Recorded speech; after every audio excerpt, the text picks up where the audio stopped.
I woke up to a miracle today. Triggers fade as I find my way. No judgment to lead astray. In this peaceful state I'll stay. Welcome, everyone. Today we're looking at Lesson 298 from A Course in Miracles. The lesson is, I love you, Father, and I love your Son. It sounds so straightforward, almost like a simple affirmation. It does.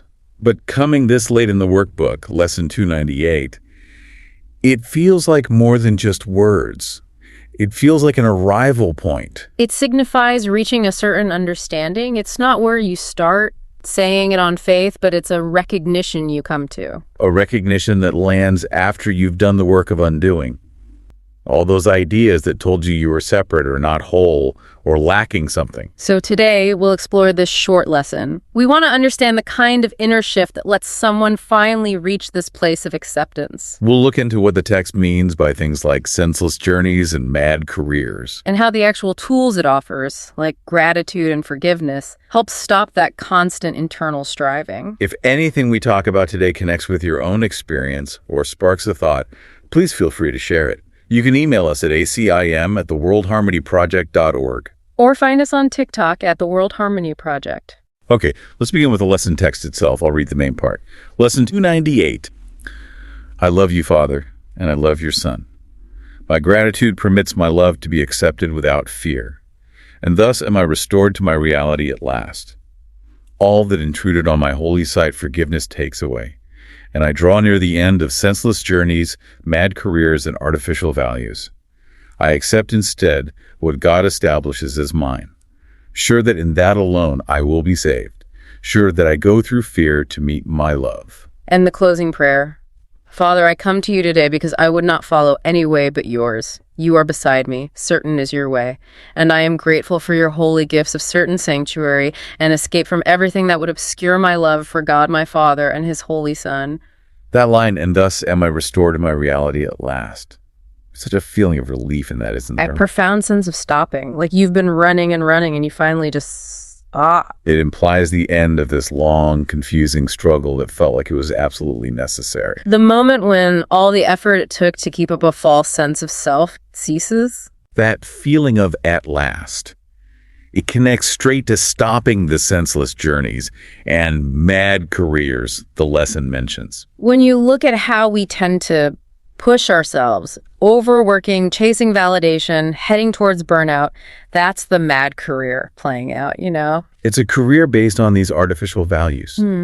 The idea that we have to achieve or produce or struggle constantly just to be worthy. And that constant push, that need for movement, seems to define living inside that illusion of being separate. Right. We feel like we have to keep moving, keep striving, keep proving something. Because deep down, there's this fear that if we stop, we'll either disappear or we'll be found out as lacking. And that striving ensures we never actually settle into what's real right now. The whole structure of the ego, which this teaching talks about so much, is essentially that belief system dedicated to keeping the movement going. If you're always running, you don't have time to look within, to realize you weren't actually lost to begin with. I often see the senseless journeys in that search for the perfect thing, the perfect spiritual path, the perfect relationship, the job that will finally make everything okay.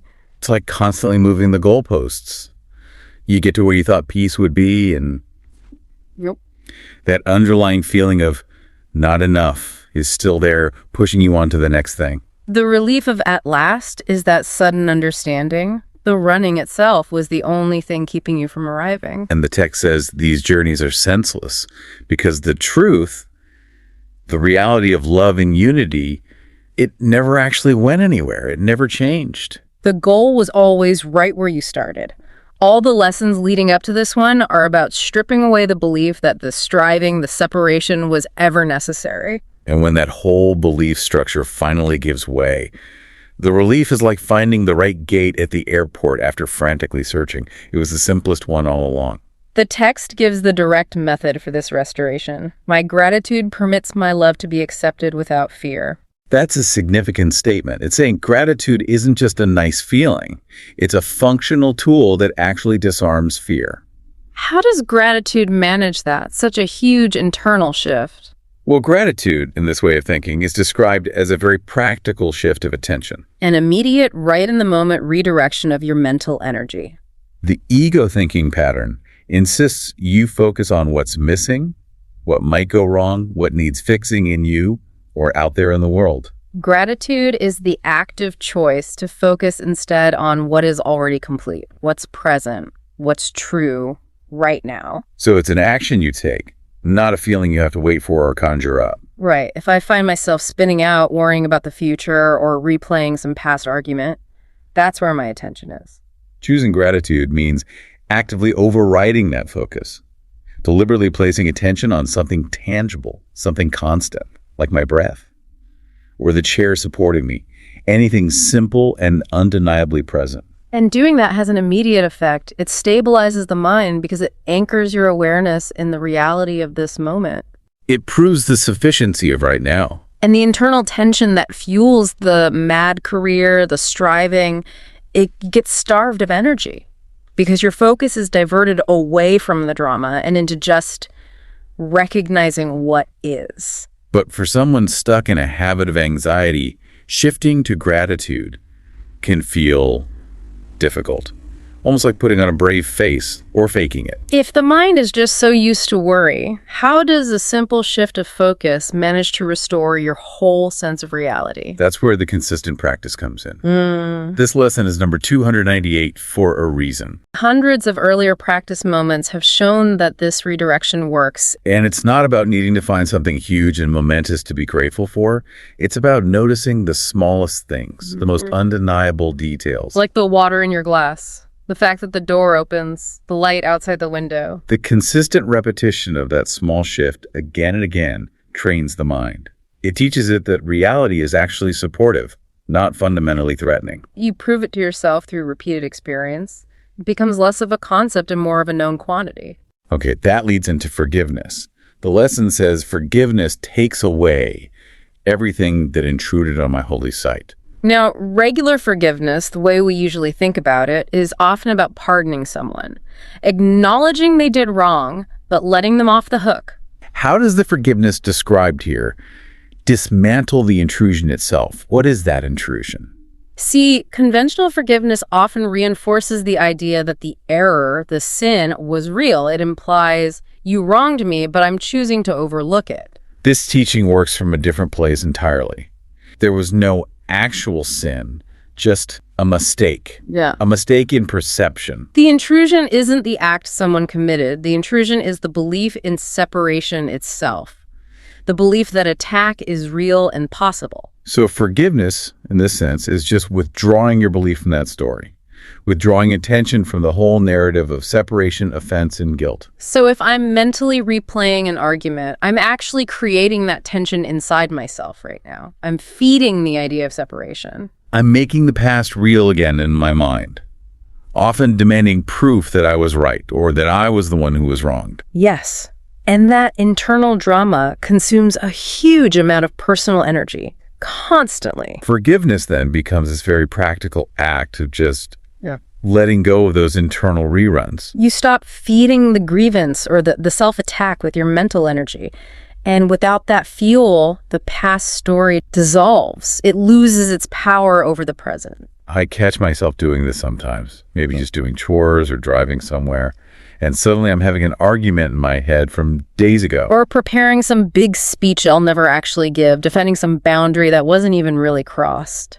When I notice it happening, just seeing the pattern and choosing to stop, to reset, it brings instant relief. It breaks that cycle of needless effort right then and there. And that cycle needs breaking because that unreleased tension, which the text often connects with guilt, it just serves to isolate you. Guilt reinforces the belief that you're flawed, separate, deserving of attack either from yourself or from others. And if you let that guilt build up without noticing and releasing it, it builds like a wall around you. It strengthens the core belief in separation. It's tricky too because that ego thought system often disguises this self-attack, makes it seem like necessary self-reflection or moral responsibility. It suggests that feeling terrible about something somehow makes you a better person. But in reality, it often just makes you feel stuck, paralyzed. And then the ego can even try to turn the correction, the spiritual practice itself, into another performance. I've definitely noticed that trap, trying to perfect the practice, getting it right. The ego starts keeping score. Did I forgive fast enough? Was my shift immediate? Am I doing this lesson better than the last one? It turns the whole path into the ultimate mad career, a competition for who can be the most enlightened. But just noticing that tendency is the reset button. Seeing the ego trying to grade my practice, I can step back and see how absurd that is. And that moment of just seeing it breaks the performance anxiety. It brings the focus right back to now, where there's no performance needed, no score being kept. And that return to the present anchors your awareness. You shift from trying to analyze the supposed flaw, trying to fix this broken spiritual self-image the ego just invented, to just recognizing the reality that's already here, the reality that doesn't need fixing. You realize there's nothing really to analyze, there's just reality to accept. This takes a certain conviction, though, which brings us to that promise in the lesson. Sure that I go through fear to meet my love. This points to a willingness to walk through fear, not waiting for it to disappear before you move towards truth. That sincerity, walking through fear, that's key. It acknowledges fear might show up. That sensation might be there. But it doesn't get to dictate your direction anymore.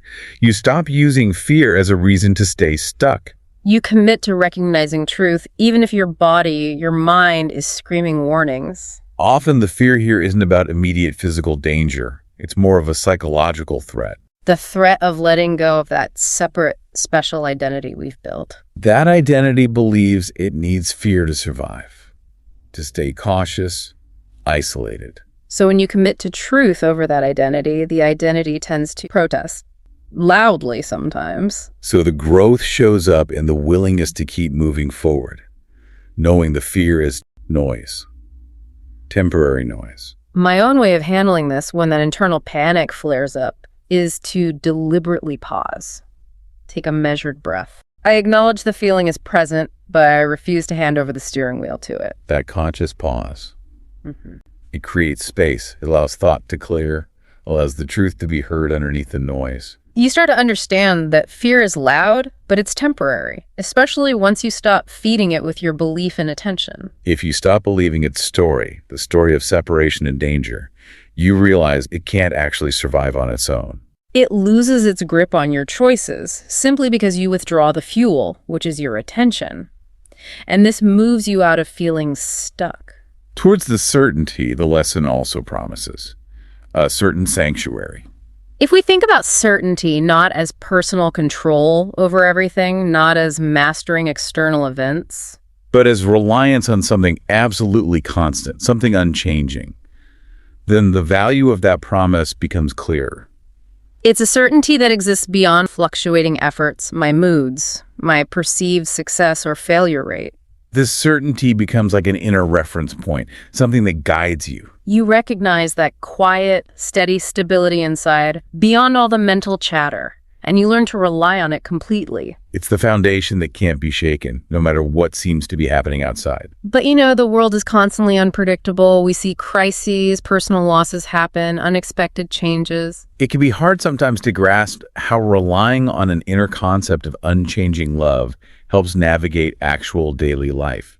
Does the certainty mean you just ignore problems? No, not ignoring them. It means your inner balance, your equilibrium, is no longer dependent on whether the world outside is stable or chaotic. If my sense of certainty is tied to, say, the stock market, or whether someone approves of me, I'm going to be constantly knocked off balance. But if my certainty is anchored in the unchanging nature of love itself, then maintaining that inner equilibrium becomes possible regardless of external events. And from that place of balance, you can act effectively, but without all the internal turmoil driving the action. The text says, certain is your way.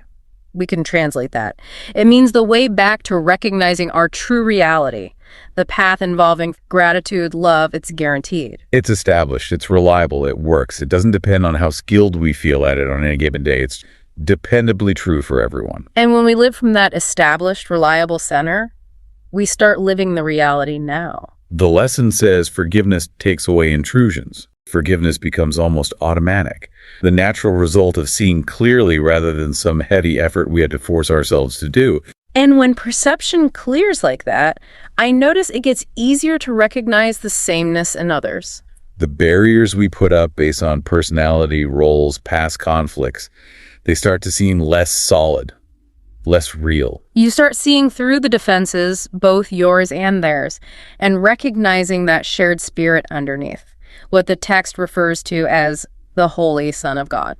And that naturally reduces conflict, because the whole basis for judgment, the belief in fundamental, irreconcilable difference, starts to dissolve. Of course, we're still practicing this within a world that constantly emphasizes difference, so the clarity isn't always perfect or absolute. No, and that's where the practice becomes very self-aware. Yeah. You just notice when judgment pops up. That little flash of judgment, it's actually helpful feedback. It's a clear signal. Oops, just slipped back into the illusion of separation for a second. And you see it arise, you acknowledge it without beating yourself up, and then you just choose again. Choose to reset your attention back to truth every single time. That choice underscores that the whole practice is about recognizing what's real.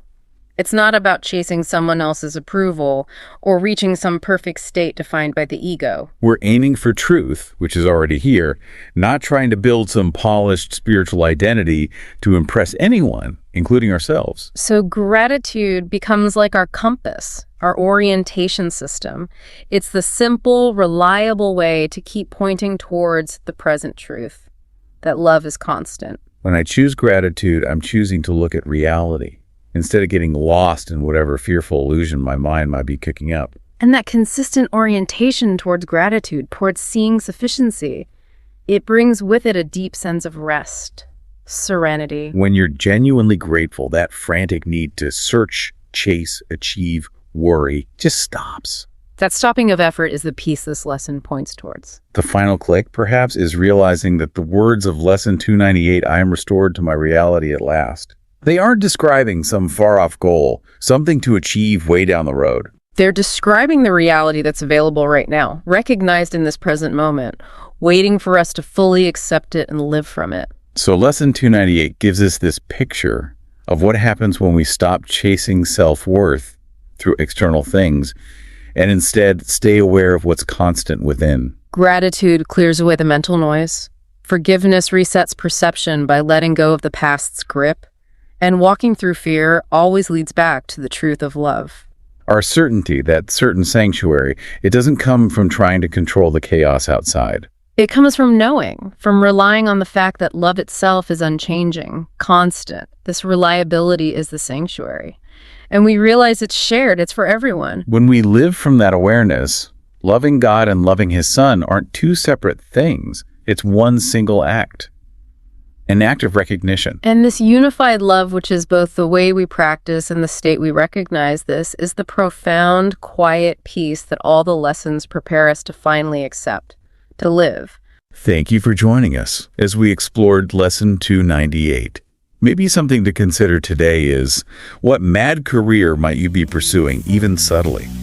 And what's one simple act of gratitude you could choose right now to halt that journey and bring you back to the sanctuary at this moment?